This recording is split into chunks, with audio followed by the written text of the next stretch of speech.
Feel the real fear with us.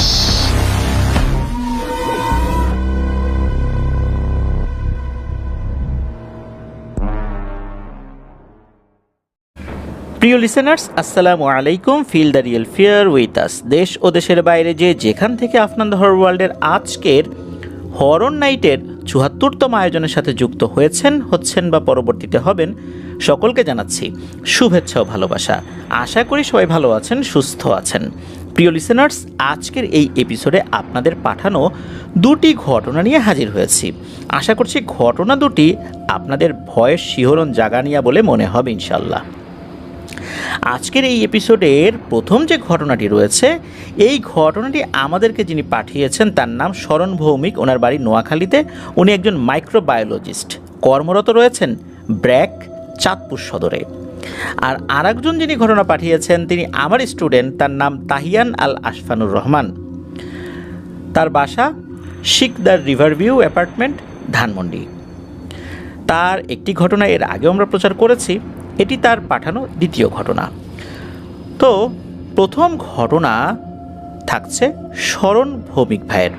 ঘটনাটি শুরু করার আগে সেই পরিচিত কথাগুলো যেগুলো বারবার বলি, এই ভিডিও লাইক বাটনে প্রেস করতে কিন্তু ভুলবেন না। আর এই ভিডিওর লিঙ্কটা বেশি বেশি করে শেয়ার করে দিতে হবে, যাতে করে সত্যিকারের ভয়ের ঘটনার অনুভূতি আরও অনেকেই পেতে পারে। ঘটনাগুলো কেমন লাগছে তা জানিয়ে এই ভিডিওর কমেন্ট সেকশনে কমেন্ট করতে পারেন। এছাড়া আমাদের ফেসবুক পেজ এবং গ্রুপ তো রয়েছেই, সেখানে গিয়েও জানাতে পারবেন। যারা ঘটনা পাঠাতে চান তারা লিখা অথবা রেকর্ড করে যে কোনোভাবে ঘটনা পাঠাতে পারবেন afnanthehorrorworldbd@gmail.com এই ইমেল অ্যাড্রেসে। ইমেল অ্যাড্রেসের স্পেলিংটা বলে দিচ্ছি, AFNANTHEHORRORWORLDBD afnanthehorrorworldbd@gmail.com। স্পেলিংটাও আমরা আমাদের ভিডিওর ডিসক্রিপশনে দিয়ে রেখেছি। প্রিয় লিসেনার্স, আমার আরও একটি ইউটিউব চ্যানেল রয়েছে আফনানস বি নামে, সেটার লিঙ্কও এই ভিডিওর ডিসক্রিপশনের একদম উপরের দিকে দেওয়া রয়েছে। সেখানে লেখা রয়েছে আফনানস বি, সেখানে ক্লিক করলেই আপনারা আমার ওই চ্যানেলে ঢুকে যেতে পারবেন। সেখানেও সাবস্ক্রাইব করার অনুরোধ করছি। চলুন ঘটনায় চলে যাব। শরণ ভৌমিক ভাই এই ঘটনাটি সংগ্রহ করেছিলেন কাশ্মীর থেকে। কাজের সুবাদে উনি কাশ্মীরে গিয়েছিলেন, সেখান থেকেই ঘটনাটি সংগ্রহ করেছিলেন ওখানকার এক বন্ধুর কাছ থেকে। কাশ্মীরের রিয়াসি জেলায় উনি ঘুরতে গিয়েছিলেন। ওনার বন্ধুর ভাষ্য মতে ঘটনাটি ঘটেছিল 1992 সালের দিকে। রিয়াসি জেলার আরানাস গ্রামে মনু পণ্ডিত নামক একজন ব্যক্তি থাকতেন। তার ঘরে একজন ছেলে আর একজন মেয়ে ছিল। মেয়েটির নাম ছিল সোমিয়া। চঞ্চল প্রকৃতির মেয়ে ছিল সোমিয়া। সোমিয়ার বয়স যখন 8 বছর, তখন তার পরিবার একটা জিনিস লক্ষ্য করে। সেটি হচ্ছে সোমিয়া রাতে কার সাথে যেন কথা বলে। তার মা বাবা এই জিনিসটা খুব একটা পাত্তা দিত না। একদিন রাতে সোমিয়ার ভাই হঠাৎ করে খেয়াল করে সোমিয়া একজন বৃদ্ধ মানুষের সাথে কথা বলছে। সে যখন এটা দেখেছে অনেক জোরে চিৎকার করে উঠেছে। তখন তার মা বাবাও জেগে যায়, তাদের রুমে চলে আসে। এসে দেখে সোমিয়া চোখ বন্ধ করে বসে আছে। তারা যখন সোমিয়ার ভাইকে জিজ্ঞেস করে কি হয়েছে, সে চিৎকার করলো কেন এত রাত্রে, তখন সোমিয়ার ভাই পুরো ঘটনাটি বর্ণনা করে তার মা বাবার কাছে।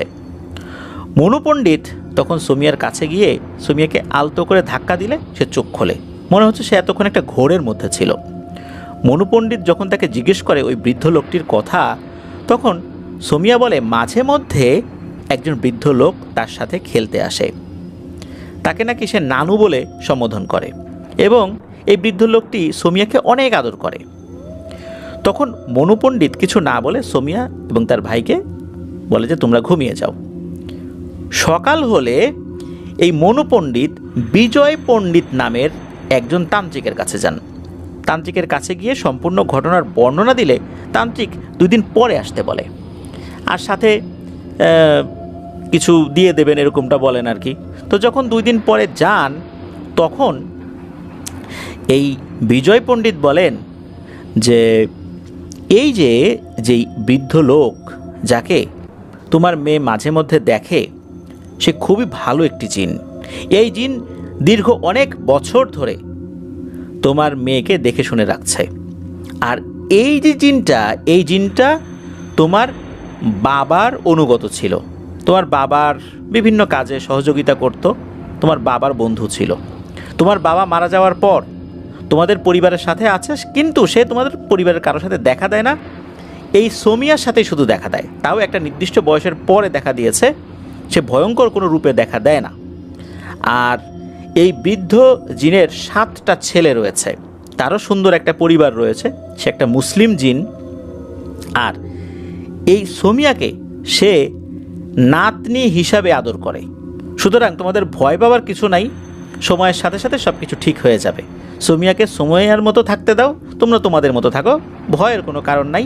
আর তান্ত্রিক কবিরাজের কাছেও যেতে হবে না এই সমস্যাগুলো নিয়ে। এটা হলো ওই বিজয় পণ্ডিত বলে দেন, সে ভালো পরামর্শই দিয়েছে। তো এভাবেই চলতে থাকে।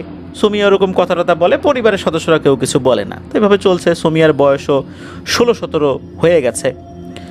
আর সোমিয়া দেখতে ছিল খুবই সুন্দরী। তার দিকে নজর পড়ে ওই এলাকার পঞ্চায়েত প্রধানের ছেলে, যার নাম ছিল রাজেশ। এই রাজেশ নানাভাবে সোমিয়াকে উত্ত্যক্ত করত।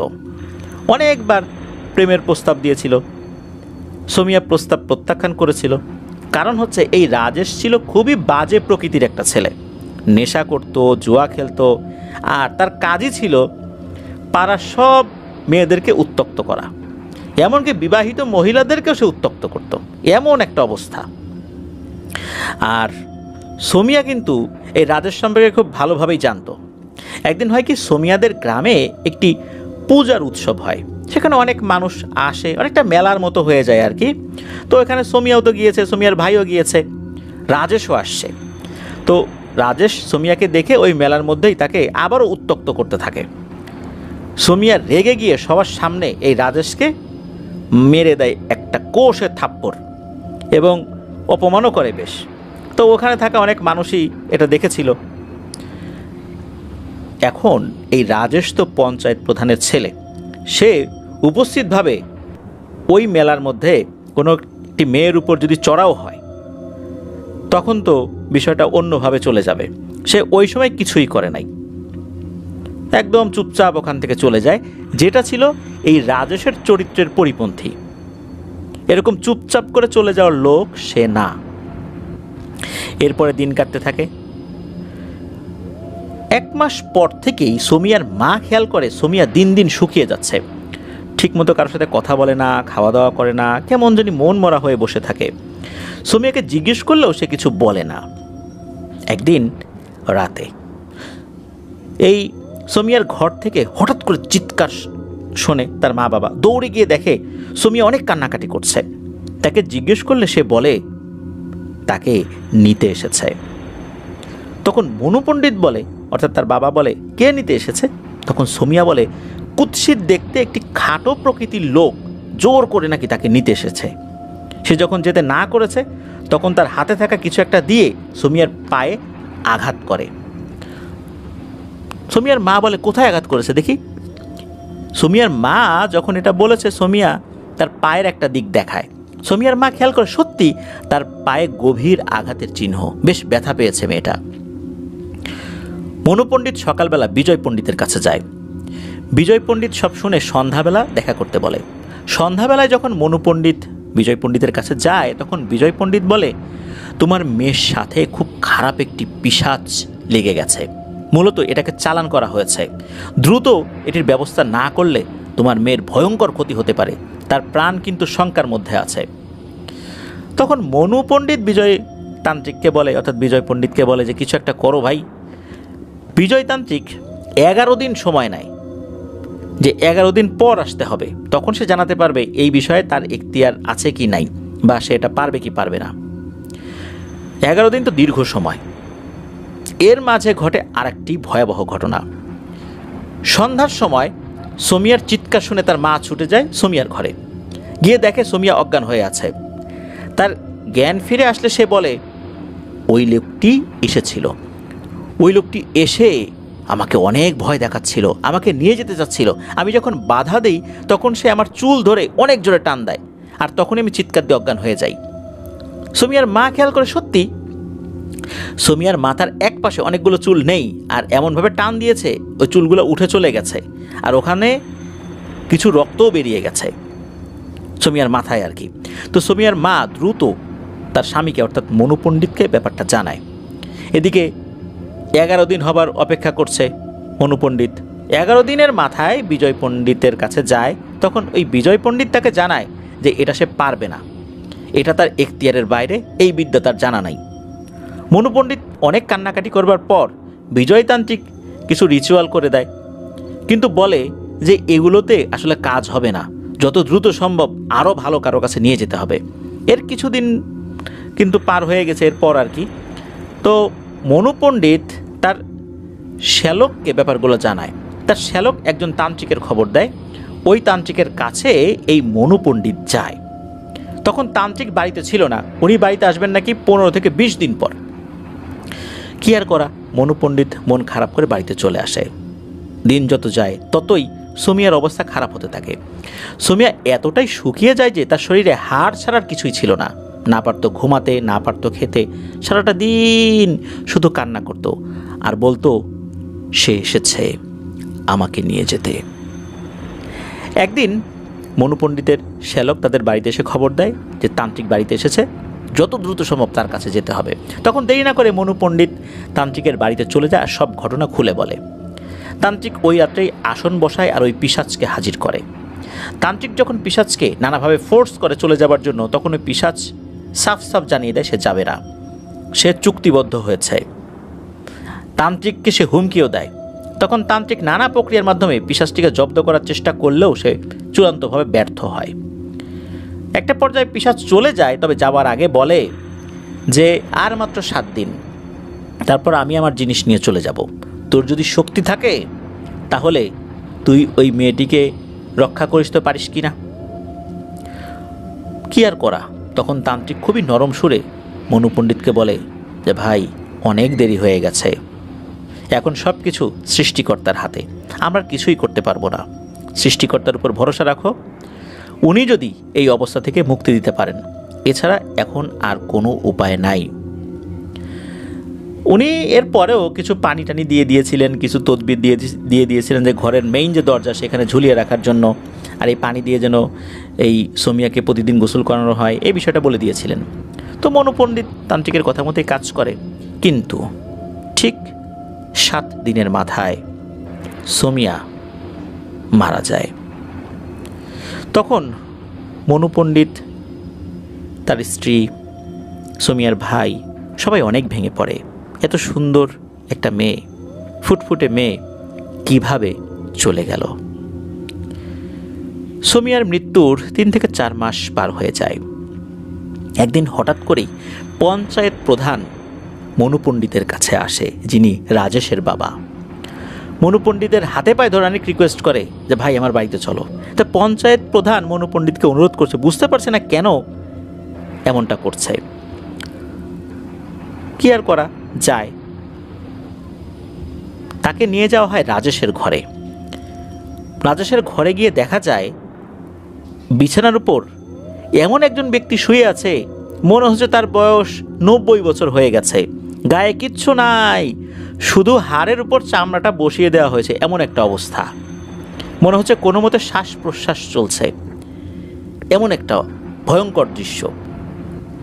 তখন রাজেশের বাবা মনু পণ্ডিতকে বলে, দেখো আমার যুবক ছেলের কি অবস্থা, তুমি পারো আমার ছেলেকে ভালো করতে। মনু পণ্ডিত বলে, আমি কিভাবে ভালো করব, আমি তো তন্ত্রমন্ত্র জানি না, আমি তো ঝাড়ফুঁক জানি না, আমি সাধারণ একজন মানুষ, খেটে খাই, আমি কিভাবে পারবো। তখন একজন তান্ত্রিকের রেফারেন্স ওই রাজেশের বাবা দেয় যে রাজেশকে ভালো করতে এসেছিল, তখন তোমার কথা বলেছে তোমার বাবার রেখে যাওয়া জিন রাজেশের এই অবস্থার জন্য দায়ী। তো মনু পণ্ডিত কিছুই বুঝতে পারে না যে আমার বাবার রেখে যাওয়া জিন রাজেশকে এইটা করবে কেন। এরপর রাজেশের বাবা বলে, তুমি কি জানো তোমার মেয়ের মৃত্যুর পেছনে কে দায়ী? এই আমার এই কুলাঙ্গার ছেলে রাজেশ দায়ী, যেটা আমরা জানতাম না। তোমার মেয়ের মৃত্যুর জন্য এই রাজেশ দায়ী, আর রাজেশের এই অবস্থার জন্য দায়ী সুমিয়ার সাথে থাকা সেই জিন। উনি আরও বলেন, তোমার মেয়ে যখন রাজেশকে সবার সামনে অপমান করে, তখন সে রাগে কিছু করতে না পেরে সুমিয়াকে কালো জাদু করে মেরে ফেলার সিদ্ধান্ত নেয়। সে লুকিয়ে সোমিয়ার কিছু কাপড় এবং সোমিয়ার মাথার চুল সোমিয়ার বান্ধবীর মাধ্যমে নিয়ে আসে। আর এইসব নিয়ে আসতে বলে মাহরি গ্রামের একজন খারাপ তান্ত্রিক। যখন রাজেশ এইসব তান্ত্রিকের কাছে দেয়, সে রাজেশকে বলে কিছুদিন পরে আসো, তোমার কাজ হয়ে যাবে। একদিন তান্ত্রিক রাজেশকে খবর দেয় তার সাথে দেখা করার জন্য। রাজেশ যখন দেখা করে তখন তান্ত্রিক বলে একটা পেঁচা লাগবে, আর ওই পেঁচাটিকে জ্যান্ত পুড়িয়ে ছাইগুলো নিয়ে আসবা, হাড়গুলোও যেন ছাই হয়ে যায়। রাজেশ কথা মতো তাই করে। যখন ছাইগুলো নিয়ে যায়, তান্ত্রিক কিছু রিচুয়াল করে ছাইগুলো রাজেশের হাতে দেয়, দিয়ে বলে আসছে অমাবস্যার রাত্রে এই ছাইগুলো তোমার পুরো শরীরে মেখে 3 নদীর মোহনার সামনে যাবা। ওখানে গিয়ে কিছুক্ষণ অপেক্ষা করলে দেখবে স্রোতের উল্টো দিক থেকে একটা হাড় ভেসে যাবে। যতই অন্ধকার হোক না কেন তুমি সেটা স্পষ্টই দেখতে পাবে। কোনো কিছু না ভেবে তোমাকে এটিকে নিয়ে আসতে হবে, আর এই সুযোগটা একবারই পাবা। যদি নিতে না পারো তাহলে আমি কিছু করতে পারবো না, আর যদি আনতে পারো তাহলে সম্ভব হবে। তখন তান্ত্রিকের কথা মতো রাজেশ অমাবস্যার রাতে সেই ছাই মেখে 3 নদীর মোহনায় যায়। ঠিক তান্ত্রিকের কথা মতোই সে দেখতে পায় স্রোতের উল্টো দিক থেকে একটি হাড় ভেসে আসছে। সে আগ পিছ না ভেবেই পানিতে লাফ দেয়, আর কোনো ধরনের কোনো প্যারানর্মাল সমস্যা ছাড়াই সে হাড়টি নিতে সক্ষম হয়। সে হাড়টি নিয়ে সোজা তান্ত্রিকের কাছে যায়। তারপর তান্ত্রিক হাড়টি রেখে আশ্বাস দেয় যে রাজেশের কাজ হয়ে যাবে। তারপর তান্ত্রিক রাজেশকে একদিন ডেকে পাঠায়, আর একটি তাবিজ দিয়ে বলে সোমিয়ার চলাচলের রাস্তার মাঝখানে তাবিজটা যাতে পুঁতে রাখে, তাহলেই তার সকল ইচ্ছা পূরণ হবে। আর রাজেশ ঠিক তাই করে। তারপর সোমিয়ার সাথে ঘটতে থাকে অনেক ধরনের ভয়ঙ্কর ঘটনা, আর অবশেষে সোমিয়া মারা যায়। ওই তান্ত্রিক যখন কালো জাদু করে তখন সে দেখতে পায় সোমিয়ার সাথে একজন ভালো জিন সবসময় থাকে। তাই সে এত ভয়ঙ্কর কালো জাদু করে যে মনু পণ্ডিতের পুরো বাড়ির চারপাশ একদম নাপাক করে ফেলে, কারণ ওই জিনটা ছিল মুসলিম জিন। এমনভাবে চতুর্দিকে নাপাক করেছে যার কারণে ওই জিনটা ওই বাড়িতে ঢুকতে পারতো না। সে অনেক চেষ্টা করেছে সোমিয়াকে বাঁচাতে, কিন্তু পারেনি। তাই সোমিয়া মারা যাবার পর এই জিনটা অত্যন্ত শক্তিশালী একটি পিশাচের সাথে চুক্তি করে রাজেশকে মারার জন্য। ওই পিশাচটি ভয়ঙ্কর কালো জাদুর মাধ্যমে রাজেশের শরীরে প্রবেশ করে এবং রাজেশের শরীরের ভেতর থেকে আস্তে আস্তে অনেক কিছু খেয়ে শেষ করে ফেলেছে। সব কথা শুনে মনু পণ্ডিত কান্নায় ভেঙে পড়েন আর বলতে থাকেন, আচ্ছা বলুন তো, আমার মেয়েটার কি দোষ ছিল? কেন করলো এমনটা আমার মেয়ের সাথে? আমি তো রাজেশকে ক্ষমা করব না। এই কথা শোনার পর রাজেশের মা অনেক কান্নাকাটি করে, মনু পণ্ডিতের হাতে পায়ে ধরে বলে যে আমার ছেলেকে ক্ষমা করে দেন। যাই হোক, সকলের বোঝানোর কারণে মনু পণ্ডিতের মনটা কিছুটা গলে ওই ছেলেটার এই অবস্থায়, যেই অবস্থায় আছে এটার দিকে তাকিয়ে আর কি। তখন ওইখানে থাকা এক তান্ত্রিক বলে আজকে সন্ধ্যার দিকে আমি আসন বসাবো, সেখানে সোমিয়ার সাথে থাকা জিন আর ওই যে পিশাচটা, যেই পিশাচটা রাজেশের শরীরে ঢুকে সব শেষ করে দিয়েছে, ওটাকে হাজির করব। তুমি যদি ওই দিন এই দুইজনকে বোঝাতে পারো তাহলে হয়তোবা রাজেশ সুস্থ হতে পারে। সন্ধ্যায় আসন বসানো হয়। অনেক চেষ্টার পর ওই বৃদ্ধ জিনটাকে হাজির করতে পারে, কিন্তু ওই পিশাচটাকে কোনোভাবে হাজির করাতে পারে না। তখন ওই বৃদ্ধ জিনটা ওই তান্ত্রিককে প্রশ্ন করে কেন তাকে ডাকা হয়েছে। তখন তান্ত্রিক বলে রাজেশকে কেন কষ্ট দিচ্ছেন এটা বুঝতে পেরেছি, ওর বয়স কম, একটা অন্যায় করে ফেলেছে, যা শাস্তি তো হয়েছেই, রাজেশকে ক্ষমা করে দেন। তান্ত্রিক তখন মনু পণ্ডিতকে বলে যে আপনি একটু বলেন না তাকে। মনু পণ্ডিত বলে যে আপনি ক্ষমা করে দেন, আমার মেয়ে তো চলেই গেছে, তাকে তো আর ফেরত পাবো না, ও তো এখনো বেঁচে আছে, ছেড়ে দিন ওকে। তখন ওই বৃদ্ধ জিনটি বলে মনু পণ্ডিত, তুমি ওই ছেলেটার অবস্থা দেখে কি বুঝতে পারতেছো না যে এখন আমার হাতে আর কিছুই করার নাই? আর ও একটা অমানুষ, ওকে তো আমরা কখনোই ক্ষমা করব না।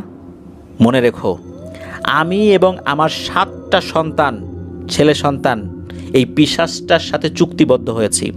আমাদের শরীরের প্রত্যেকের 1 ফোঁটা করে রক্ত দিয়েছি। আমার 7টা ছেলের 7 ফোঁটা রক্ত এবং আমার শরীরে 1 ফোঁটা রক্ত, এটা দিয়ে আমরা চুক্তি করেছি। আমরা দেখেছি কিভাবে কত কষ্টে সোমিয়া মারা গেছে, আমার বুক ফেটে গেছে আমি তোমাদের বাড়ির সীমানায় ঢুকতে পারি নাই।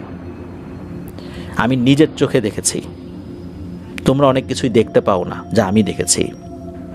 আমি এই কষ্ট আর নিতে পারছি না, যার কারণে আমি এই ভয়ঙ্কর পিশাচটার সাথে চুক্তি করেছি, কারণ আমি এই কাজ করতে পারতাম না।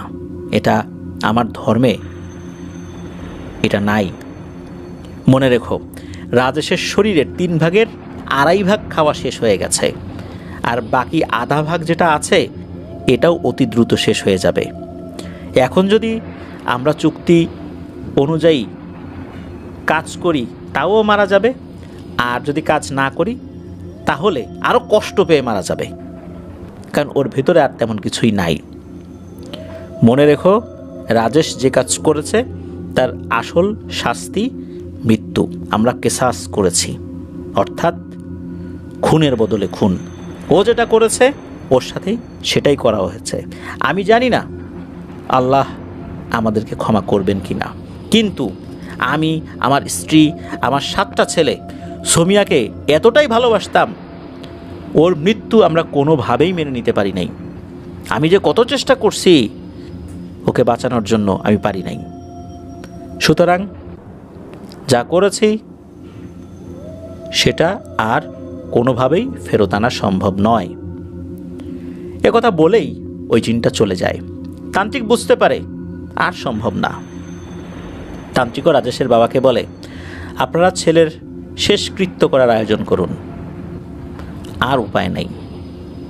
আর ও যা করেছে এটাই তার শাস্তি। এটা বলেই তান্ত্রিক চলে যান। এরপরে রাজেশের বাবা আরও কয়েকজন তান্ত্রিককে দেখালেও সপ্তাহখানেকের মাথায় রাজেশের মৃত্যু হয়।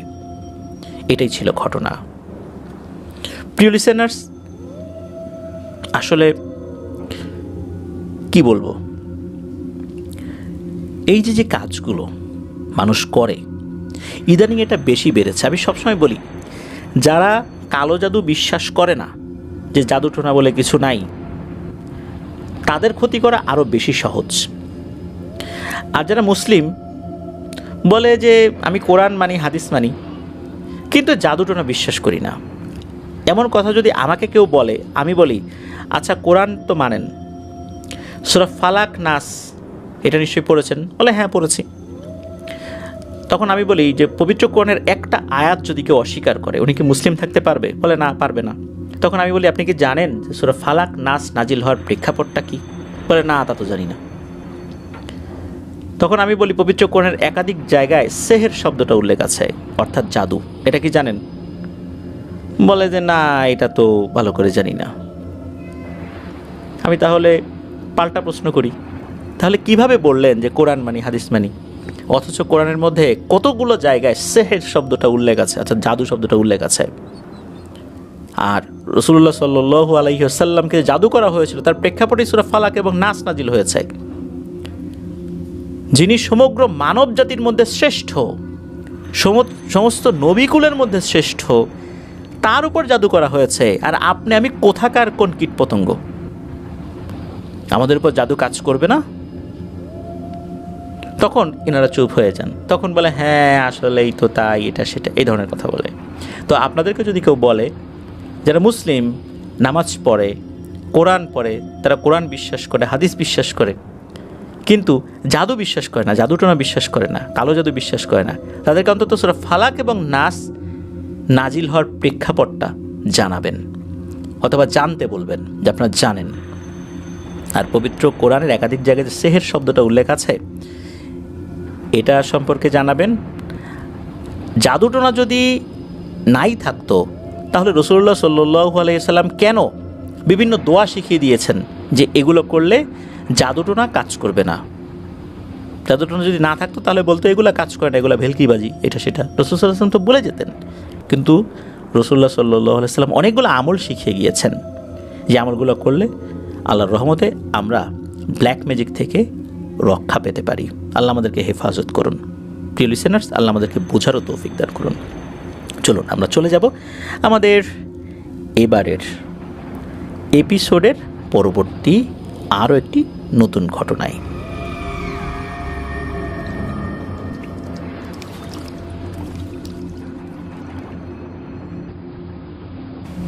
প্রিয় লিসেনার্স, এখন যে ঘটনাটি আপনাদের সাথে শেয়ার করব, এই ঘটনাটি মূলত পূর্বের অন্য আরেকটি ঘটনার বাকি অংশ বলতে প্রত্যেকটি অংশই স্বতন্ত্র। তবে আপনারা শনির রাতের 14তম আয়োজনের কালীতলার আতঙ্ক ঘটনাটি শুনে আসতে পারেন, তাহলে আজকের এই ঘটনাটি আরও ভালো করে বুঝতে পারবেন। প্রিয় লিসেনার্স, এখন এই ঘটনাটি আপনাদের সাথে শেয়ার করতে যাচ্ছি, আর এই ঘটনাটি আমাদেরকে পাঠিয়েছেন আমার স্টুডেন্ট তাহিয়ান আল আশফানুর রহমান। বর্তমানে ঢাকার ধানমন্ডির শিকদার অ্যাপার্টমেন্টে তার বাসা। আর এই ঘটনাটির স্থান দুই জায়গাতে, জেলা একটাই নাটোর, একটা হচ্ছে নাটোরের বড়াইগ্রাম উপজেলার মৌখারাহাট, আর একটা হচ্ছে নাটোরের গুরুদাসপুর উপজেলার কর্মকারপাড়া। এই দুই জায়গার মধ্যেই ঘটনাটি ঘটেছে। আমরা পূর্বের ঘটনায় 2015 সাল থেকে 19 সাল পর্যন্ত কিছু বিষয় হয়েছিল সেটা তুলে ধরেছিলাম। 2019 সালের পরে খালামণির সাথে এমন কিছু ঘটনা ঘটে যায় যা তার জীবনের গুরুত্বপূর্ণ অংশকেই পরিবর্তন করে দেয়। খালামণি খুবই পরহেজগার একজন ব্যক্তি, সার্বক্ষণিক নামাজ, রোজা, জিকির আজগার এগুলো নিয়ে থাকেন। তো 2019 সালের বর্ষাকালের কোনো এক মঙ্গলবার খালামণি ফজরের সালাত আদায় করে বাকি ইবাদত বন্দেগী তখন আর করার সময় পান নাই। ওনার বাড়িতে একটি মেয়ে থাকতো, টুকিটাকি কাজ করতো, ওনাকে সহযোগিতা করতো, তার নাম হচ্ছে সোমা। তো এই সোমাকে সাথে নিয়ে 5-6 কিলোমিটার দূরে তার অন্য একটি বাড়ির উদ্দেশ্যে রওনা হন। ওখানে খালামণির আরও একটি বাড়ি ছিল, কিছু জমিজমা ছিল যা খালু রেখে গিয়েছিলেন আর কি। তো ওনার খালুর নাম বলতে আমি তাহিয়ানের খালুর নাম বলছি, অর্থাৎ খালামণির হাজব্যান্ডের নাম মোহাম্মদ আশরাফুল ইসলাম। ওনার মৃত্যু হয়েছিল 2011 সালে। কিভাবে মৃত্যু হয়েছিল তা কিন্তু আমরা পূর্বের ঘটনায় বলেছিলাম। খালু যেহেতু বেঁচে নেই, তাই খালামণি এই সোমাকে নিজের বাড়িতেই রেখেছিলেন। এই যে সোমা, এই মেয়েটা এতিম।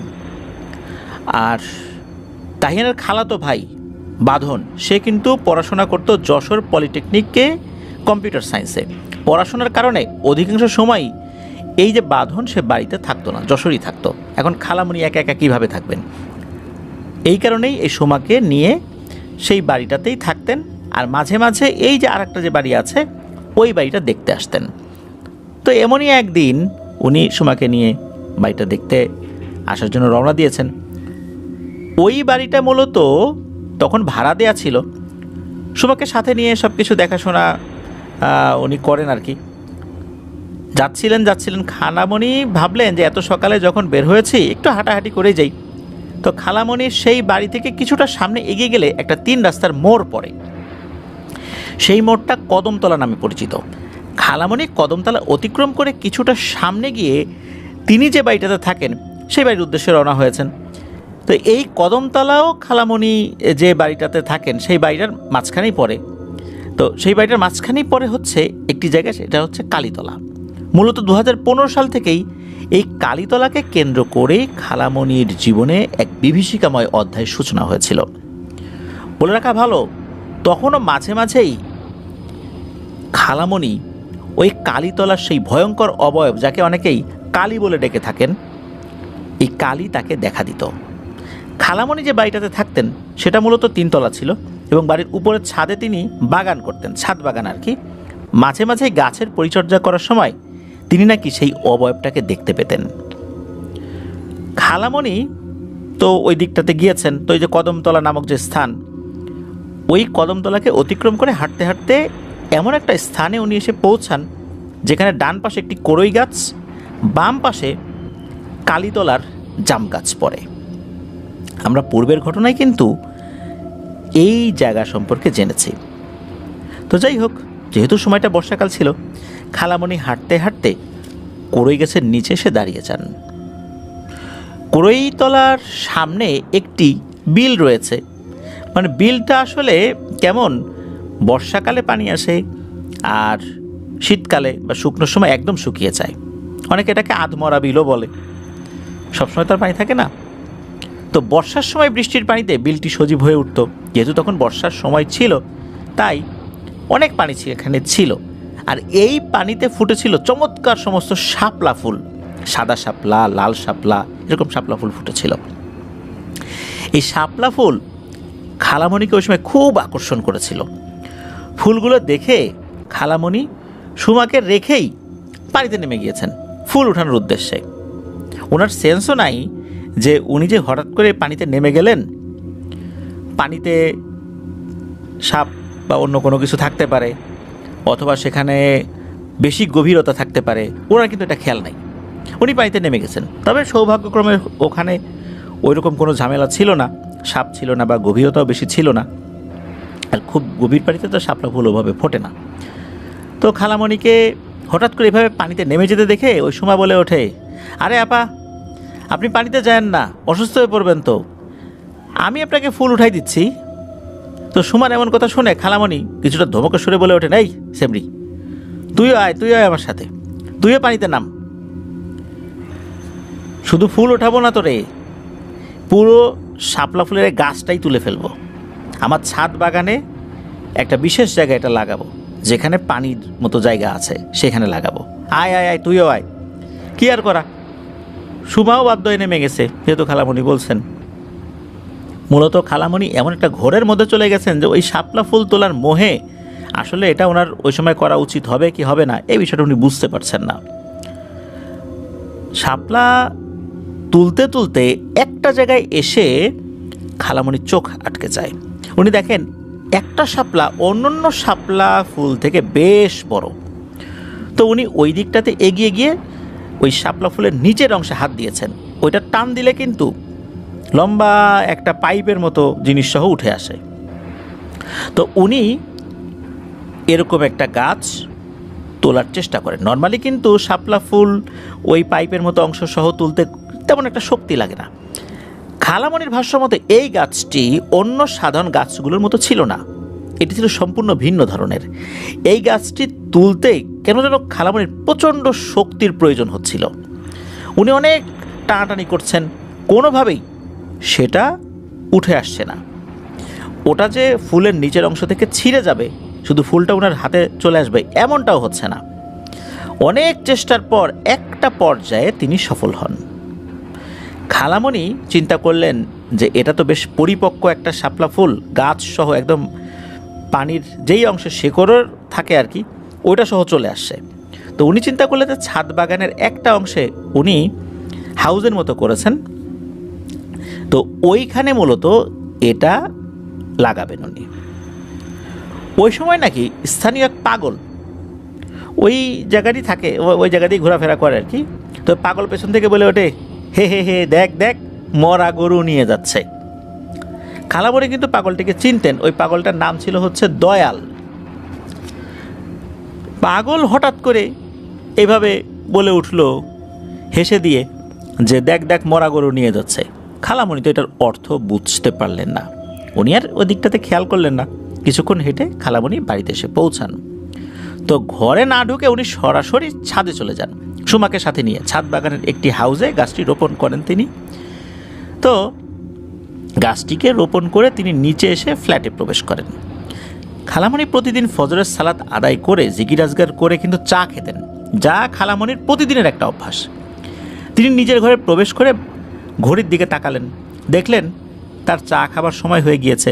খালামণি সুমাকে বললেন যে তুই আমার চা তৈরি করে দে, আমি ঘরগুলো একটু ঝাড়ু দিয়ে দিই। তো সবগুলো ঘর ঝাড়ু দেওয়া শেষ করে খালামণি যখন ওনার ছেলে অর্থাৎ বাঁধন তার ঘরে প্রবেশ করে, তখন হঠাৎ করেই উনি মেঝেতে অজ্ঞান হয়ে পড়ে যান। এরপরের ঘটনা সুমার মুখ থেকে শোনা।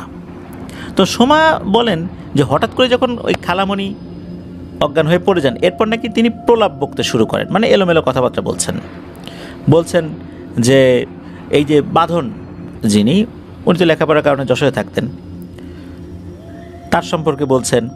আর এই যে খালামণি, ওনার কিন্তু একটা কাপড়ের দোকান ছিল যেটা কয়েকজন কর্মচারী দেখাশোনা করত।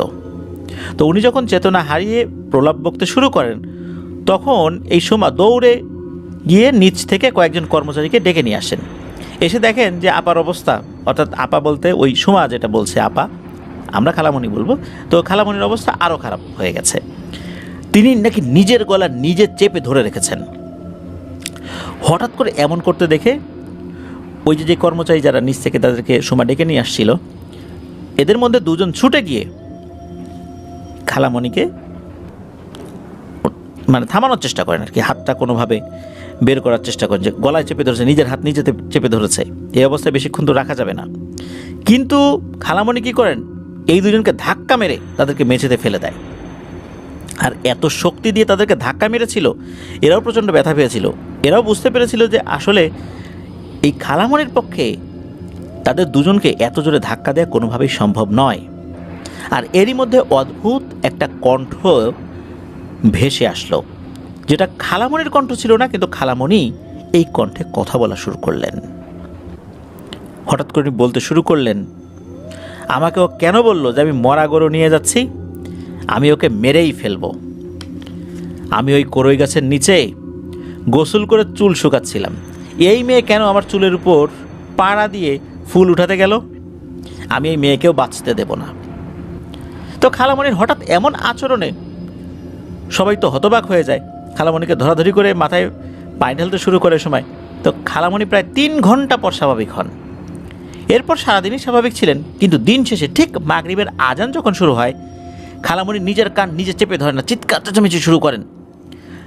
তার কথার সারমর্ম এরকম ছিল যে বন্ধ কর, বন্ধ কর, আমি আর সহ্য করতে পারছি না।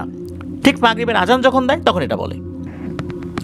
তো যতদিন খালামণির শরীরে এই জিনটা ভর করেছিল, ততদিনই ঠিক মাগরিবের সময় খালামণি চিৎকার চেঁচামেচি শুরু করতেন এবং অসুস্থ হয়ে পড়তেন।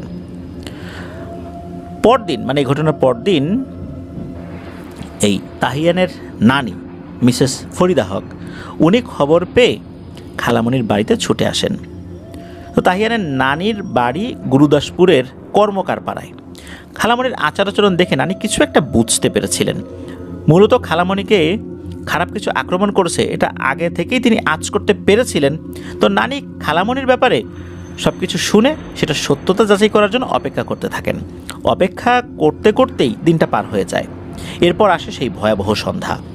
খালামণি ঠিক মাগরিবের আজানের সময় কান চেপে ধরে একইভাবে চিৎকার চেঁচামেচি শুরু করেন। এতক্ষণ মূলত নানি খালামণিকে খারাপ কিছু একটা ভর করেছে এমন একটা আন্দাজ করেছিলেন, কিন্তু নানির এই আন্দাজ খালামণির এমন আচরণে নিশ্চয়তায় পরিণত হয়। তাৎক্ষণিকভাবে এশার নামাজের পর স্থানীয় মসজিদের একজন আলেমকে নিয়ে এসে আপাতত কিছু রুকিয়া করে দেওয়া হয়। তো রাতটা সেভাবেই কেটে যায়। ফজরের সময় খালামণি আবার চিৎকার চেঁচামেচি শুরু করেছেন। এবার তিনি বলতে থাকেন, মেরে ফেলবো, মেরে ফেলবো। এমনটা বলেই তিনি পাশে থাকা একটি বালিশ নিয়ে প্রচণ্ড শক্তি প্রয়োগ করে নিজের মুখের উপর চেপে ধরলেন। ভাগ্যক্রমে পাশেই তাহিয়ানের নানি শুয়েছিলেন। তিনি ফজরের নামাজ আদায়ের উদ্দেশ্যে ওঠার জন্য প্রস্তুতি নিচ্ছিলেন। নানি খানিকটা ঘুমের ঘোরে ছিলেন। খালামণিকে এমন করতে দেখে তার ঘুম ছুটে যায়। তিনি খালামণির মুখ থেকে বালিশ সরিয়ে নেন। এরপর তিনি খুবই সাবধানে অপেক্ষা করতে থাকেন সকাল হবার। তিনি এতটাই চিন্তিত ছিলেন যে তিনি ফজরের সালাত পড়তেও যেতে পারছিলেন না। কিন্তু নানি এর মধ্যেই নামাজটা পড়ার চেষ্টা করেন। এরপর কিছু মাসনুন দোয়া যেগুলো প্রতিদিন আমল করেন সেগুলোও পড়েন। সেগুলো পড়ে খালামণিকে ফু দিয়ে দিন, যাতে করে বেশ কিছুটা সময় খালামণি স্বাভাবিক থাকেন। কিন্তু নানির উদ্দেশ্য সফল হয় না। খালামণি শান্ত হচ্ছিলেন না। খালামণির সামনে যখন পবিত্র কোরআনের কোনো আয়াত পড়া হচ্ছিল, খালামণি প্রচণ্ড রেগে যাওয়া শুরু করলেন, ভাঙচুর শুরু করলেন। তো এমনটা কিন্তু ওই সময় যে হয়েছে তা কিন্তু না, পরবর্তীতেও কিন্তু এই সমস্যা চলতে থাকে। এমনকি আশেপাশে যারা থাকতো তাদেরকেও তিনি আঘাত করতেন। শুধু তাই না, সাথে সাথে নিজেকেও ভয়ঙ্করভাবে আঘাত করতেন। তো যাই হোক, ফজরের সময়টা পার হয়ে গেল, সকাল হয়েছে। তখন সকলে মিলে আগের দিনে সেই আলেমকে পুনরায় ডেকে নিয়ে আসেন। কিন্তু আলেম এবারও ব্যর্থ হন। আলেমকে দেখে খালামণি তাকে আক্রমণ করার জন্য এগিয়ে যান। এরপর সকলে মিলে খালামণিকে জাপটে ধরেন। তো আলেম খালামণির কাছে না গিয়ে কিছুটা পানি পড়া দিয়ে যান। সেই পানি পড়া ব্যবহার করে খালামণি আল্লাহর রহমতে কিছুটা স্বাভাবিক হন। সারাদিনে দেখা গেল উনি আস্তে আস্তে স্বাভাবিকই হচ্ছেন। একটা সময় সে পরিপূর্ণ স্বাভাবিক হয়ে যান।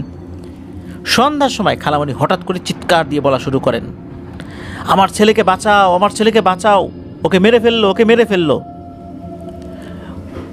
অর্থাৎ তার যে ছেলে বাঁধন, তাকে বাঁচানোর কথা বলা হচ্ছে। তখন কিন্তু বাঁধন বাড়িতে ছিল না, সে ছিল যশোরে। এদিকে খালামণিকে কেউ আটকে রাখতে পারছে না। খালামণির মতে একজন মহিলাকে উনি দেখেন, যার পরনে সাদা শাড়ি, তার কপালে একটা লাল টিপ আছে যেটা সূর্যের মতো জ্বলজ্বল করে, আর তার হাতে ধারালো একটা বাঁকানো অস্ত্র রয়েছে, আর তার শরীরের রং সম্পূর্ণ কালো। খালামণি বলেন যে ওই মেয়েটা নাকি বাঁধনকে মারতে যাচ্ছে।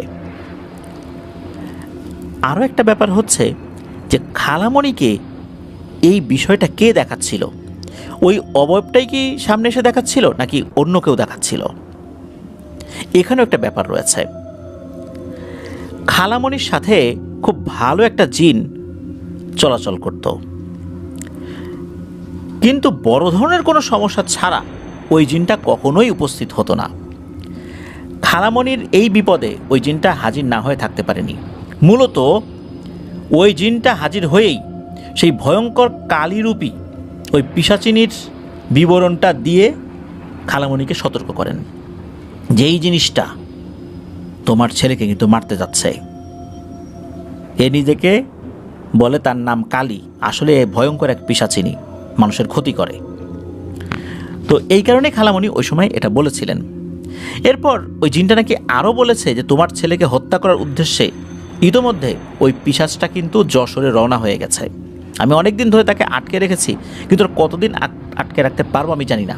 তোমার ছেলেকে তাড়াতাড়ি বাড়িতে নিয়ে আসো, তা না হলে তোমাকে আমি দেখে রাখছি, একই সময় ওকে ওখানে দেখে রাখতে পারবো না আমি।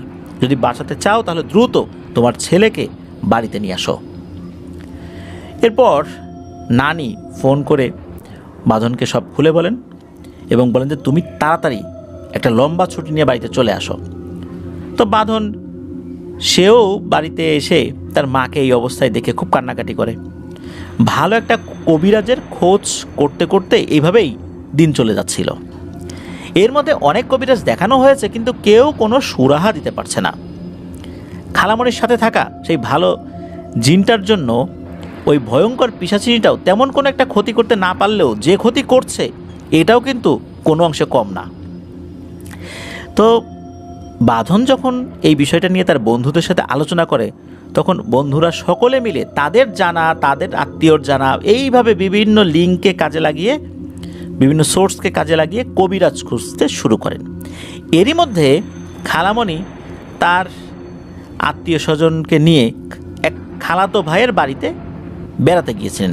এই বাড়িটা হচ্ছে গাজীপুরে। উদ্দেশ্য ছিল সেই খালাতো ভাইয়ের নবজাতক শিশুটাকে দেখা। সেখানে পৌঁছানোর পর সকলে মিলে ফ্রেশ হয়ে খাওয়া দাওয়া শেষ করে যখন বাচ্চাটিকে দেখার উদ্দেশ্যে আতুর ঘরে প্রবেশ করেছেন, যখন খালামণি বাচ্চাটিকে এক নজর খালি দেখেছেন, সাথে সাথে তিনি জ্ঞান হারিয়ে মাটিতে লুটিয়ে পড়েন। তখন সকলে মিলে খালামণিকে ধরাধরি করে অন্য একটি ঘরে নিয়ে শুইয়ে দেন। মিনিট 5 পর তার জ্ঞান ফেরে এবং তিনি বাচ্চাটির ঘরের দিকে আবারও একটা দৌড় দেন। বাচ্চাটির কোনো ক্ষতি হবে ভেবে সকলে মিলে খালামণিকে ধরে ফেলেন, কিন্তু খালামণির শক্তির কাছে সকলে হার মানতে বাধ্য হচ্ছিল। কেউ খালামণিকে ধরে রাখতে পারছিল না। তখনই স্থানীয় একজন মহিলা কবিরাজকে ডেকে নিয়ে আসা হয়। খালামণির এমন অবস্থা দেখে গ্রামের প্রায় সবাই দেখতে চলে আসে। এর মধ্যে চলে আসে ওই মহিলাটাও। মূলত তাকে ডাক দেওয়া হয়েছিল, কিন্তু উনিও শুনেছিলেন, এই কারণে উনিও এগিয়ে আসছিলেন। তো খালামণির চিকিৎসা ওই সময় শুরু হয়ে যায় ওই মহিলা কবিরাজের মাধ্যম দিয়ে। চিকিৎসা চলাকালীন যখন ওই মহিলা কবিরাজটি খালামণির একটু বেশি কাছে গিয়েছে, তখনই খালামণি প্রচণ্ড রেগে আক্রমণ করতে যায় তার উপরে। তো যাই হোক, ওখানে উপস্থিত যারা ছিলেন, অন্যান্য খালা যারা ছিলেন বা অন্য ব্যক্তি যারা ছিলেন, তারা কোনো মতে খালামণিকে চেপে ধরে রাখেন, কিন্তু কেউই বেশিক্ষণ ধরে রাখতে পারছিল না। এরপর খালামণির উপর গ্রামীণ চিকিৎসা পদ্ধতি অনুযায়ী কবিরাজ মাটির পাত্রে কিছু আগুন নিয়ে তার মধ্যে শুকনো মরিচ ফেলে দিয়ে ধোঁয়ার সৃষ্টি করেন। উপস্থিত যারা ছিলেন সকলেই তো মারাত্মকভাবে কাশি দিতে শুরু করেছেন। কাশি দিতে দিতে অনেকেই বের হয়ে গেছেন, আর যারা বের হন নাই তারা অনেকটা অসুস্থ হয়ে পড়েছেন। কিন্তু অদ্ভুত ব্যাপার হচ্ছে, ওই ধোঁয়াতে খালামণির কিচ্ছু হচ্ছে না। সে হাসতে হাসতে বলতে থাকে, তোরা আমার কিচ্ছু করতে পারবি না। বারবার একই কথা বলছে, তোরা আমার কিচ্ছু করতে পারবি না। তো অনেক চেষ্টা করার পর খালামণি কিছুটা শান্ত হন, রাতে ঘুমের সময় খালামণি আবার নিজের মুখে বালিশ চেপে ধরেন, আগে যেটা করতেন, এবং সেই আগের প্রলাপ বকতে শুরু করেন। আবারও উপস্থিত যারা ছিলেন তারা কবিরাজের শেখানো কিছু পদ্ধতি সেগুলো তারা প্রয়োগ করতে শুরু করেন। এরপর খালামণি কিছুটা শান্ত হন। পরদিন সকালে সেই বাড়ির সকলে মিলে সিদ্ধান্ত নেন যে সেখানকার বড় মাপের একজন কবিরাজের কাছে তারা নিয়ে যাবেন।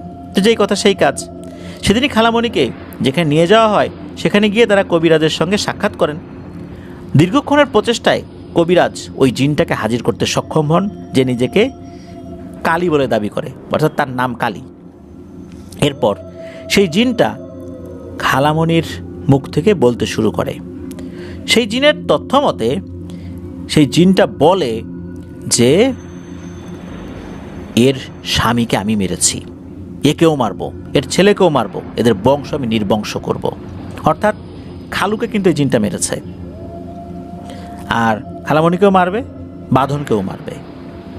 তো কবিরাজ যখন সব কিছু শুনলেন তো খালামণির চিকিৎসা শুরু করেছেন। এরপর খালামণি প্রায় 2 দিন সুস্থ ছিলেন পরিপূর্ণভাবে। 2 দিন পর খালামণি আবার এই তাহিয়ানদের বাড়িতে আসেন, অর্থাৎ ধানমন্ডি শিকদার মেডিকেলের অ্যাপার্টমেন্টে। প্রথম দিন তিনি স্বাভাবিক ছিলেন একদম। এরপর তাহিয়ান নিজেই কিছু ঘটনার প্রত্যক্ষদর্শী হয়ে যায়। যদিও তাহিয়ান তখন বেশ ছোটই ছিল, 2019 সালের কথা বলছি, এখন 2025 সাল। তো ওই সময় যতটুকু সে দেখেছে সেটা তার স্পষ্ট মনে আছে। যেমন একদিন সন্ধ্যাবেলায় খালামণি চিৎকার করে বলছিলেন, হে আমাকে মিষ্টি দে, মিষ্টি দে, মিষ্টি খাবো, রক্ত খাবো, আমাকে রক্ত দে। তো বড় বোনের এমন অবস্থা দেখে তাহিয়ানের আম্মু বিচলিত হয়ে পড়েন। তিনি খুব দ্রুত মিষ্টির ব্যবস্থা করেন। তো তাহিয়ানের নানি সেদিন খালামণির সঙ্গেই ওনাদের বাড়িতে এসেছিলেন। তো নানি কি করবেন ওই সময় বুঝতে পারছিলেন না, ঢাকাতে উনি তখন কি ব্যবস্থা নেবেন। তিনি খালামণিকে জোর করে বিছানার উপর শুইয়ে দেওয়ার চেষ্টা করেন এবং পানির উপরে দোয়া দরুদ পড়ে সেই পানি ওনার চোখে মুখে ছিটা দিতে থাকেন। তাহিয়ান তখন সেই ঘরের দরজার পেছন থেকে লুকিয়ে এই দৃশ্যগুলো দেখছিলেন। মিনিট 5 এইভাবে চলার পর তাহিয়ানের আম্মু একটা মিষ্টির বক্স নিয়ে এসে ঘরে প্রবেশ করেন। এতক্ষণে খালামণি কিছুটা স্বাভাবিক হয়েছেন, কিন্তু মিষ্টির বক্স দেখে তিনি পুনরায় উত্তেজিত হয়ে পড়েন। খালামণি তাহিয়ানের আম্মুর হাত থেকে মিষ্টির বক্সটা প্রায় ছিনিয়ে নিয়ে, বা বক্সটা খোলেও নাই, ছিঁড়ে ফেলেছে। একের পর এক মিষ্টি খেতে শুরু করেছে। প্রায় 2 মিষ্টি খাওয়ার পর খালামণি কিছুটা শান্ত হন। এবার তিনি হাঁপাতে থাকেন।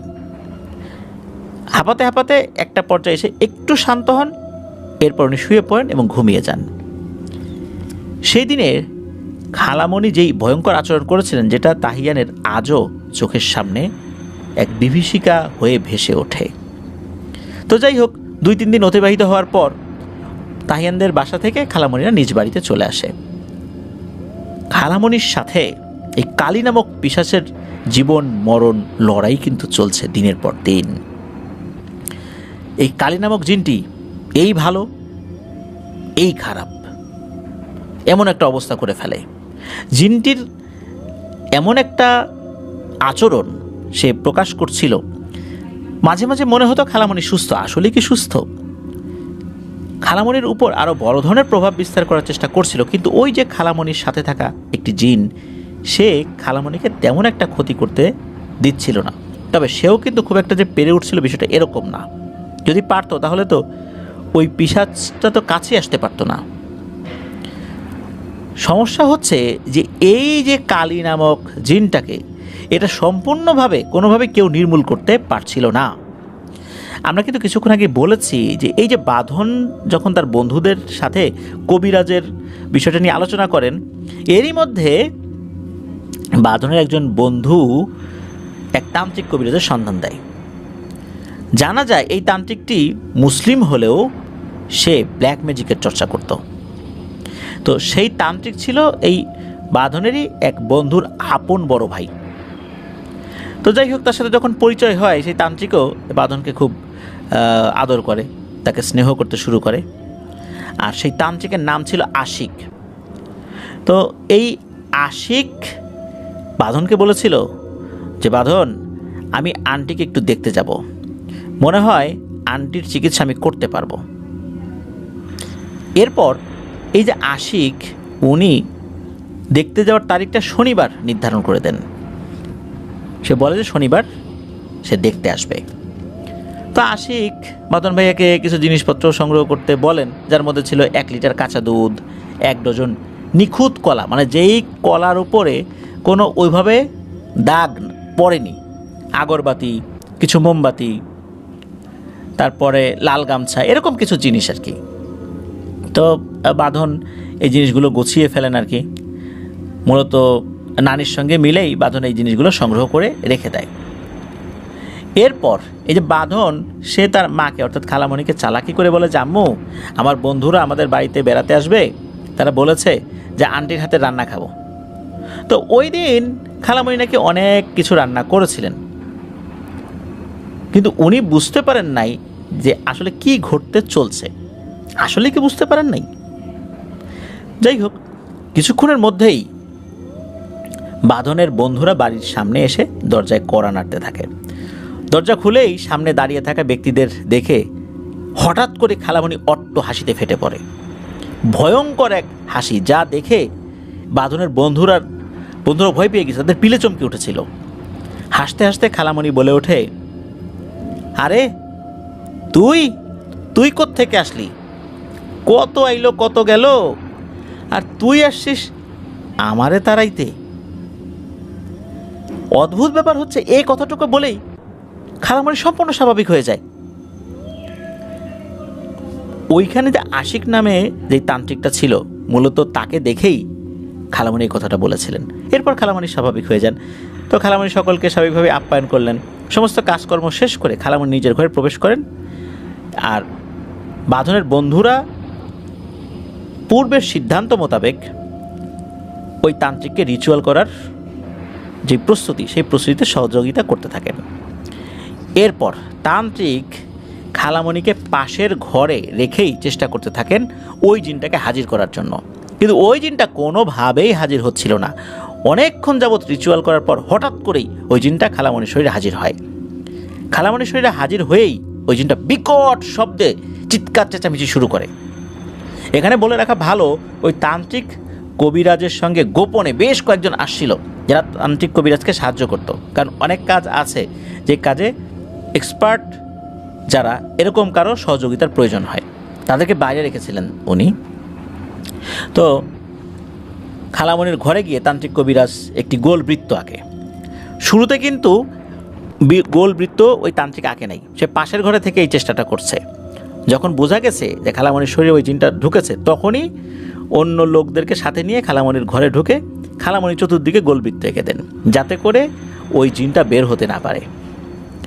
আর আগের থেকে সংগ্রহ করা এই যে কাঁচা দুধ সহ বাকি উপকরণগুলো খালামণির সামনে এসে রাখা হয়, সবাই মিলে সামনে রাখে। এরপর শুরু হয় রিচুয়াল। তো কবিরাজ প্রথমেই একটি খাতাতে একটি মূর্তি অঙ্কন করেন। এরপর শুরু হয় খালামণির সাথে তর্ক বিতর্ক। তান্ত্রিক খালামণিকে বলেন যে তুই কে, কথা বল, কোথা থেকে এসেছিস? তান্ত্রিকের এমন কথা শুনে খালামণি অট্ট হাসি হেসে বলে, তোকে আমি কিচ্ছু বলবো না, তোর কোনো ক্ষমতাই নেই আমার কিছু করার। অযথা এখানে সময় নষ্ট করার জন্য আসছিস আর আমাকে বিরক্ত করছিস। যত বিরক্ত করবি এই মেয়েকে আমি তত বেশি কষ্ট দেব, আর চাইলেও তোরা বাঁচাইতে পারবি না এদেরকে। আমি সবাইকে মেরে ফেলবো, আর বেশি বাড়াবাড়ি করলে তোকেও মেরে ফেলবো, এরকম হুমকি দেয়। প্রিয় লিসেনার্স, আমরা এই ঘটনার শুরুতে দয়াল নামক এক পাগলের কথা কিন্তু বলেছিলাম, যে ওই শাপলা ফুলের গাছ তোলা দেখে, বিশেষ করে বড় শাপলা যেটা তোলে, পরবর্তীতে একটু শক্তি লেগেছিল যেটা তুলতে, সে কিন্তু বলেছিল যে মরা গরু নিয়ে যাচ্ছে। তো খালামণি ওই সময় খুবই রাগের স্বরে বলে ওঠে, দয়াল কেন আমাকে বলল মরা গরু নিয়ে যাচ্ছে, আমিও ওকে মেরে ফেলবো। আশিক যে, সে তো দয়ালকে চেনে না, সে তো চমকে উঠছে যে আরে এই দয়ালটা আবার কে, কাকে মারতে চায়। তো যাই হোক, এরপর খালামণি 4 থেকে 5 জনের নাম উল্লেখ করে, বলে আমি এদের সবাইকে মেরে ফেলেছি। অদ্ভুত ব্যাপার হচ্ছে, সত্যি খোঁজ নিয়ে জানা যায় এরা প্রত্যেকেই অস্বাভাবিকভাবে মারা গিয়েছে। তখন তান্ত্রিক খালামণিকে জিজ্ঞেস করেন, কি চাস তুই? তখন খালামণি বিশ্রীভাবে হেসে বলে, ওর ছেলেকে চাই। তান্ত্রিক বলে, আচ্ছা তুই কি বিবাহিত? বলে, হ্যাঁ। তোর সন্তান আছে? বলে, হ্যাঁ আছে। তখন ওই তান্ত্রিক বলে, তা তুই তো কোনো না কোনো সন্তানের মা, তাহলে তুই এই মায়ের বুকটা কেন খালি করতে চাস? মূলত তান্ত্রিক এভাবে ইমোশনাল কথা বলে ওই অভাবটাকে শান্ত করার চেষ্টা করছিলেন। এর মধ্যে কি হয়, তান্ত্রিকের এই কথা শুনে, ওই সময় তো খালামণি পজেসড অবস্থায় ছিলেন, ওখানে তো বাঁধনও ছিল, তাকে বুকে জড়িয়ে ধরেন, কিছুক্ষণ শান্ত থাকেন। ওই সময়ে এক পর্যায়ে আবার বাঁধনকে ধাক্কা দিয়ে দূরে ফেলে দেয় এবং বলে ওঠে, রক্ত খাবো আর এই ছেলেকেও মেরে ফেলবো। এবার তান্ত্রিক কিছুটা রাগান্বিত স্বরে বলে ওঠে, এখানে তোর জন্য দুধ কলা রাখা আছে, এগুলো খেয়ে চলে যা। তখন ওই অবয়বটা বলে, আমাকে রক্ত দে, এগুলো এখন খাবো না, এগুলোতে এখন রুচি নেই, এখন রক্ত দে, না হলে সব কিছু ধ্বংস করে দেব। কিন্তু একথা শোনার পর তান্ত্রিক কিছুটা নরম সুরে বলে ওঠে, তুই কি পেলে চলে যাবি বলতো? তখন ওই অবয়বটা বলে যে, কালী মন্দিরের যে পুরোহিত আছে ওকে দিয়ে একটা পাঠা বলি দিবি, রক্তটুকু শুধু আমার, আর মাংস দরিদ্রদের মাঝে বিলিয়ে দিবি। এই কাজটা করতে হবে আসছে অমাবস্যায় রাত ঠিক 3টার সময়। এই কথাটুকু বলেই ওই অবয়বটা খালামণির শরীর থেকে চলে যায়। উপস্থিত যারা ছিলেন তারা খালামণিকে যারা ধরে রেখেছিলেন তাদের একজন ঘটনাক্রমে, যেহেতু খালামণি নড়াচড়া করছিলেন, অস্থির অবস্থায় ছিলেন, ওই একজন আর কি ভুলবশত খালামণির পায়ের উপরে পাড়া দিয়ে রেখেছিলেন। খালামণি বারবার পা সরিয়ে কাউকে লাথি দেওয়ার চেষ্টা করছেন, পা ছোটাছুটি করছেন এই জন্য। এরপর যখন সকলে মিলে খালামণিকে বিছানায় শুইয়ে দিল, সবাই অন্য ঘরে চলে গেল, ওই যে ছেলেটা যে খালামণির পায়ের উপরে পা দিয়ে চাপ দিয়ে রেখেছিলেন, ওই ছেলেটা লক্ষ্য করে যে তিনি ওই পায়ে আর কোনো শক্তি পাচ্ছেন না, এমনকি হাঁটতেও পারছেন না। ছেলেটার নাম ছিল সৈকত। তান্ত্রিক সৈকতকে কিছু ঝাড়ফুঁক করে দিল, কিন্তু কোনো লাভ হলো না। এদিকে খালামণি পাশের ঘর থেকে আবারও অট্ট হাসিতে ফেটে পড়ে, বলে ওঠে, কেমন মজা বুঝেছিস? কার শরীরে পা দিয়েছিস তুই? তখন ওই যে তান্ত্রিক বুঝতে পারে আসলে খালামণি যে স্বাভাবিক হন বা এই যে ব্যাপারটা মোটেও স্বাভাবিক হন না, উনি সবসময় পজেসড অবস্থায় থাকেন। এই স্বাভাবিক অবস্থা যেটা দেখা যায় হয়তোবা কিছুটা দূরে চলে যায়, তারপরেও নিয়ন্ত্রণ করে, আবার মাঝে মাঝেই শরীরের ভেতরে চলে আসে। তো এই কথা শুনে যখন শুনেছে যে কার শরীরে পা দিয়েছিস তুই, তান্ত্রিক তখন বলেন যে ওটা আবার ফেরত এসেছে। তখন ওই তান্ত্রিক, তারপর বাঁধন, আরও যারা কয়েকজন ছিলেন তারা আবার খালামণির কাছে যান। তখন একটা কৌশল অবলম্বন করে তান্ত্রিক বলে নানিকে যে আপনি আপনার নাতিকে আপনার মেয়ের কাছে পাঠান, তারপর আমি একটা কথা বলছি সেটা আপনি ওর সামনে বলবেন।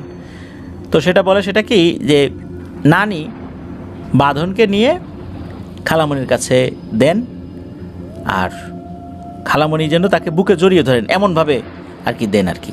আর নানি বলেন, এই যে তোমার সন্তান, তুমি রাগ করো না। এরকম একটা কৌশল অবলম্বন করেন, তান্ত্রিক এটা বলেছিলেন আর কি। তো যখন এরকমটা করেছে, খালামণি কি করেছে, কারণ তার ভেতরে তো ওই জিনিসটা আছে, আস্তে করে মুখটা বাঁধনের কানের কাছে এসে ফিসফিস করে বলছে, আমার গায়ে পা দিয়েছে, ওর এত বড় সাহস। তো তখন বাঁধন সে বলে ওঠে যে আম্মা তুমি ওকে মাফ করে দাও। তো এই কথা শোনার সাথে সাথে বলে ওঠে, ভিতর থেকেই ওইটা বলে ওঠে যে ঠিক আছে, ওকে আমার পা ধরে সালাম করতে বল। অদ্ভুত হলেও সত্য, উপস্থিত সবাই এটা দেখেছে, ওই যে সৈকত ছেলেটা যার এক পা মোটেও নাড়াচাড়া করতে পারছিল না। সে কোনো মতে এসে খালামণির পা ধরে সালাম করার সাথে সাথে তার পাটা একদম স্বাভাবিক হয়ে যায়। এরপর ওই তান্ত্রিক খালামণিকে কিছু চিকিৎসা দেন এবং বলে দেন খুব শীঘ্রই একটা পাঠা বলি দিবেন, তা না হলে কিন্তু এই সমস্যার সমাধান হবে না। তো তান্ত্রিকের কথা মতো মৌখারা হাট থেকে একটা পাঠা কেনা হয়। এরপর খোঁজা শুরু হয় পুরোহিতকে। দু একজন পুরোহিত পাওয়া যায়, কিন্তু তারা কোনোভাবে রাজি হচ্ছে না। তারা বলে যে আপনারা কিন্তু বুঝতে পারতেছেন না যে আপনারা কোন ফাঁদে পড়তে যাচ্ছেন। আমরা কিন্তু বুঝছি, আমরা এই কাজ করব না, আপনারাও মরবেন আমরাও মরব, এই কাজ করা যাবে না, এটা বিশাল একটা ফাঁদ, সব কথা বলতে পারবো না, আমরা এটা করতে পারবো না। এখন ওনারা কিন্তু রাজি হন না। ওনারা নিশ্চয়ই এর ভিতরে এমন কোনো ছল চাতুরির গন্ধ পেয়েছেন যে এই কাজটা করলে হিতে আরও বিপরীত হবে, আর তাদের জন্য সেটা বিপজ্জনক হবে। এর মধ্যে হয় কি, এই বাঁধন সে একজন আলেমের খোঁজ পান। উনি কোরআনে হাফেজ, তার নাম হচ্ছে রুহুল হুজুর নামে উনি পরিচিত। তো উনি সব কিছু শোনেন। তখন ওনারা বলেন যে খবরদার এই কাজটা করতে যাবেন না, এই কাজটা করলে কিন্তু বড় বিপদ হবে, আমি চেষ্টা করে দেখি কোনো কিছু করতে পারি কি না। এরপর ওই যে রুহুল হুজুর, উনি একটা ফোন দিয়ে আটেন, বাঁধনের সাথে পরামর্শ করেন, বাঁধনের নানির সাথে পরামর্শ করেন, একটা ফোন দিয়ে আটেন যে কিভাবে ওনারা কাজটা করবেন। তবে উনি বলে দেন আগে এই পাঠাটাকে বিক্রি করে দেন, যেহেতু কিনছেন টাকা দিয়ে, পাঠাটা বিক্রি করে দেন, পাঠাটাকে আর কোনো বলি টলি দিতে হবে না। তবে পাঠাটা বিক্রি করে দেওয়া হয় আর কি। তো উনি একটা দিন ঠিক করেন, ওই দিনে উনি খালামণিকে দেখতে আসবেন। তো সেই অনুযায়ী উনি খালামণির বাড়িতে চিকিৎসা করতে আসেন। তো সন্ধ্যার সময় খালামণি ড্রয়িং রুমে বসে আছেন। তখন খালামণির একজন কর্মচারী দরজায় কড়া নাড়েন। তো খালামণির দরজা খুলে কর্মচারীকে দেখে বলে ওঠেন, কিরে তুই এখন, কোনো দরকার? ওই লোকটা মুচকি হেসে বলেন, ভাবি আপনাকে দেখতে আসলাম, কেমন আছেন? খালামণি লোকটিকে বলে যে আচ্ছা তুই আসছিস, আচ্ছা ড্রয়িং রুমে বয়, কোনো কথা আছে, চা খেয়ে যা, এটা বলেছেন। এটা বলে উনি রান্নাঘরে তার জন্য চা বানানোর জন্য ঢুকেছেন। ওই সময় দরজা দিয়ে ওই যে রুহুল হুজুর, উনি সহ আরও 10-15 জন লোক ঘরে ঢুকছে। ওনার ঘরে প্রবেশটা এরকম ছিল, মাঝে মাঝে আমরা কিছু সিনেমায় দেখি না যে ভিলেন 10-12 জন লোক নিয়ে স্লো মোশনে ভয়ঙ্কর গতিতে আসতেছে, উনি ওইভাবে প্রবেশ করছেন। আর রুহুল হুজুরকে তো খালামণি চিনতেন না, আগে থেকে কোনোভাবেই চিনতেন না। মূলত সবার সাথে পরামর্শ করছেন, এবং রুহুল হুজুর যখন পরামর্শ করছেন, উনি এমন একটা পদ্ধতি অবলম্বন করছেন যাতে কোনোভাবেই এই যে কালি যে পিশাচ, এ কোনোভাবেই যেন বুঝতে না পারে যে উনি কি করতে যাচ্ছেন। তো উনি যখনই ঢুকছেন, এতদিন কি হয়েছে যে কোনো তান্ত্রিক কবিরাজ আসলে হো হো করে হেসে দিত খালামণি, উল্টো হুমকি দিত। তো খালামণি যখন রান্নাঘরে আসেন, যখনই ওই রুহুল কবিরাজ 10-15 জন লোক নিয়ে ভিতরে ঢুকছে, খালামণি ছোটাছুটি শুরু হয়ে যাচ্ছে। উনি যে কোথায় দৌড় দিবেন, এই বাড়ি ছেড়ে কোথায় পালাবেন, উনি এদিক ওদিক ছুটছেন, মানে উনি পালায় যাবেন এই বাসা ছেড়ে। তখন ওই রুহুল কবিরাজ বলেন যে সবাই মিলে ধরো একে। সবাই মিলে দৌড়ে তাকে ধরে ফেলে। তখন তো এই যে বাঁধন ছিল, নানি ছিল, সবাই মিলে ধরছে। যখন ধরছে তখন ওই রুহুল হুজুর কাছে আসেন। কাছে আসার পর উনি কিছু দোয়া পরে ফু দেন, ফু দেওয়ার পরে হেসে দেন। তখন রুহুল হুজুর বলে ওঠেন, কিরে কোথায় পালাবি, তোকে তো আটকে ফেলেছি রে, খুব জ্বালাইছিস, এই মহিলার শরীরে তোকে এখন আটকে ফেলছি, তোর এখন আর কিচ্ছু করার নাই, এখন আমি যা বলবো তুই তাই করবি। তো আসলে রুহুল হুজুর এমন একটা পদ্ধতি অবলম্বন করছেন, এমন একটা সময় বেছে নিয়েছেন, এবং এমন কিছু পদ্ধতি অবলম্বনের মাধ্যমে, কৌশল অবলম্বনের মাধ্যম দিয়ে উনি সাথে সাথে, মানে ঢোকার সাথে সাথে ওই যে জিনটা, সে তো বুঝতে পেরেছিল যে আমার আর নিস্তার নাই, পালাতে হবে। আর তখনই ওই জিনটাকে পালানোর কোনো সুযোগ না দিয়ে খালামণির শরীরের মধ্যে বন্দি করে ফেলেন। তো যাই হোক, এরপর উনি রুকিয়া শুরু করেন। আলহামদুলিল্লাহ উনি রুকিয়াতে সফল হন।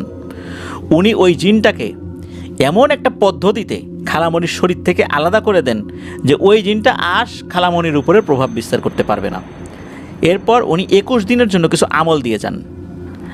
আর ওই রুহুল হুজুর বলেছিলেন যে ঠিক এখন থেকে 7 দিনের মাথায় একজন ফকির এই বাড়িতে আসবে, তাকে তৃপ্তি করে পেট পুরে খাওয়াতে হবে। কি কি রান্না করা হবে এটাও উনি বলে দিয়েছিলেন।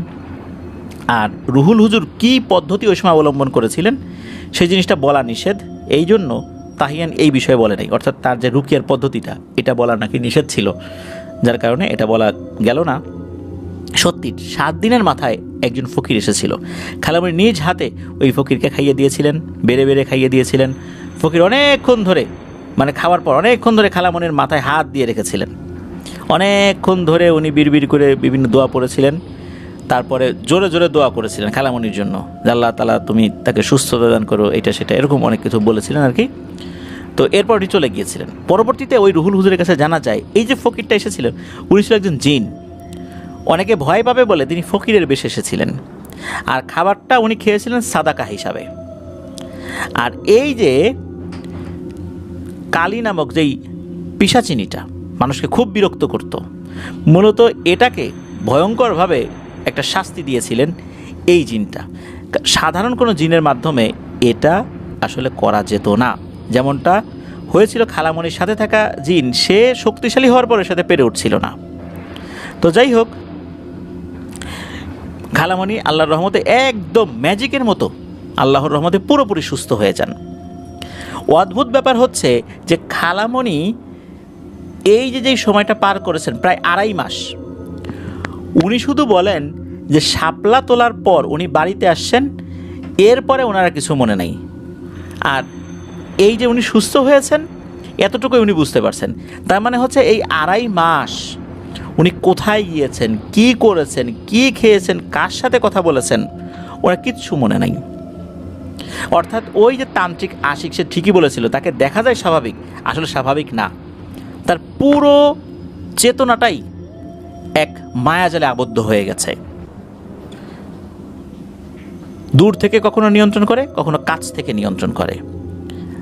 তার জীবন থেকে যে 2.5 মাস চলে গেল, মাঝখানে কি হয়েছিল সে কিচ্ছু মনে করতে পারে না। যাই হোক, এরপরে ওই যে হুজুর উনি খালামণিকে ফোন দিয়েছিলেন একদিন। ফোন দিয়ে বলেছিলেন যে আপনি কেমন আছেন, কোনো সমস্যা আছে কি না। খালামণি তখন বলেছেন না, আল্লাহর রহমতে কোনো সমস্যা নেই, আলহামদুলিল্লাহ আমি ভালো আছি। এরপর খালামণি হুজুরের কাছে কিছু দোয়া শিখতে চেয়েছিলেন। খালামণি বলেছিলেন যে আপনি আমাকে আপনার উত্তরসূরি বানান। তখন হুজুর হেসে বলেছিলেন যে আসলে অনেক আমল আছে যেটা আপনি পারবেন না, এটা আপনার জন্য ভয়ানক। শুধু আপনার জন্য না, যে কোনো মহিলা মানুষের জন্যই সেই আমলগুলো ভয়ানক হতে পারে। তারপরও যতটুকু আপনাকে শেখানো যায় আমি শেখাবো। এরপর নাকি ওই হুজুর বিভিন্ন ধরনের পরীক্ষা নিরীক্ষা করেছেন খালামণিকে, কোরআনি বিভিন্ন আমল দিয়েছেন। খালামণি আল্লাহর রহমতে প্রত্যেকটাতেই উত্তীর্ণ হয়েছিলেন। তো এরপর বেশ কিছু বিষয়ে খালামণি আয়ত্ত করেছিলেন। ওই যে দয়াল পাগল, প্রিয় লিসেনার্স মনে আছে শুরুর দিকে বলেছিলাম যে বলেছিল যে মরা গরু নিয়ে যাচ্ছে। এই ঘটনার অল্প কয়েকদিন পর গ্রামের এক পুরনো কবরস্থানে এই দয়ালের লাশ পাওয়া যায়। তার মাথাটা সম্পূর্ণ উল্টো দিকে ঘোরানো ছিল, অর্থাৎ তার মাথাটা এই পিঠের দিকে ঘোরানো ছিল। তো দয়ালকে কে মারল কেউ বুঝতে না পারলেও অনুমান কিন্তু অনেকেই করেছিলেন। সুনির্দিষ্ট প্রমাণ না পাওয়া গেলেও সবাই ধারণা করেছিলেন সেই কালীতলার আতঙ্ক, এই কালীটাই এই নিরীহ পাগলটাকে হত্যা করেছে, কারণ সে বলেছিল সেই কাজগুলো করবে। তো খালামণির শুধু ওই শাপলা গাছটা নিয়ে এসে সে যে ছাদে রোপণ করেছিল, অর্থাৎ সে বাড়িতে আসছে, এইটুকুই মনে ছিল। এরপরে কিচ্ছু মনে নেই। দেখুন প্রিয় লিসেনার্স, মাঝখানে সে খুব স্বাভাবিক ছিল, সেই সময়ের স্মৃতিও তার মনে নাই। এভাবেই কিন্তু জীবনের 2.5 মাস উনি হারিয়ে ফেলেছেন, কিছুই মনে করতে পারেন না। খালামণি আল্লাহর রহমতে এখন বেশ কিছু আমল শিখেছেন। উনি নাকি আয়না দেখা, আয়না পড়া, এই জিনিসগুলো এখন শিখেছেন, এটা উনি পারেন আর কি। তো তার জন্য শুভকামনা রইল, তাহিয়ানের জন্য শুভকামনা রইল। আর প্রিয় লিসেনার্স, আজকের এপিসোডে যারা যুক্ত থেকে ঘটনাগুলো শুনলেন সকলের জন্যই শুভকামনা রইল। প্রিয় লিসেনার্স, ঘটনাগুলো কেমন লাগলো তা জানিয়ে এই ভিডিওর কমেন্ট সেকশনে কমেন্ট করতে পারেন। এছাড়া আমাদের ফেসবুক পেজ এবং গ্রুপ তো রয়েছেই আপনাদের হরর ওয়ার্ল্ড নামে, সেখানেও আপনারা কমেন্ট করে আপনাদের মতামত জানাতে পারেন। যারা ঘটনা পাঠাতে চান তারা লিখে অথবা রেকর্ড করে যে কোনোভাবেই ঘটনা পাঠাতে পারবেন afnanthehorrorworldbd@gmail.com এই ইমেল অ্যাড্রেসে। ইমেল অ্যাড্রেসের স্পেলিংটা হচ্ছে AFNANTHEHORRORWORLDBD afnanthehorrorworldbd@gmail.com। স্পেলিংটাও আমরা আমাদের ভিডিও ডিসক্রিপশনে দিয়ে রেখেছি, সেখানে গিয়ে স্পেলিংটা চেক করে নিতে পারবেন। প্রিয় লিসেনার্স, আজকের এপিসোড এখানেই শেষ করছি। আসছে বৃহস্পতিবার আপনাদের পাঠানো ঘটনাগুলো নিয়ে থার্সডে নাইটে নতুন আরেকটি এপিসোড নিয়ে ইনশাল্লাহ হাজির হচ্ছি। সবাই ভালো থাকবেন, সুস্থ থাকবেন, আমার জন্য দোয়া করবেন, আমার পরিবারের জন্য দোয়া করবেন, আপনাদের জন্য দোয়া রইল, আপনাদের পরিবারের প্রত্যেকের জন্য দোয়া রইল। মহান আল্লাহ সুবহানাহু ওয়া তাআলা আমাদেরকে ভালো রাখুন, সুস্থ রাখুন, নিরাপদে রাখুন, আফনান হরর ওয়ার্ল্ডের সাথে রাখুন। আসসালামু আলাইকুম।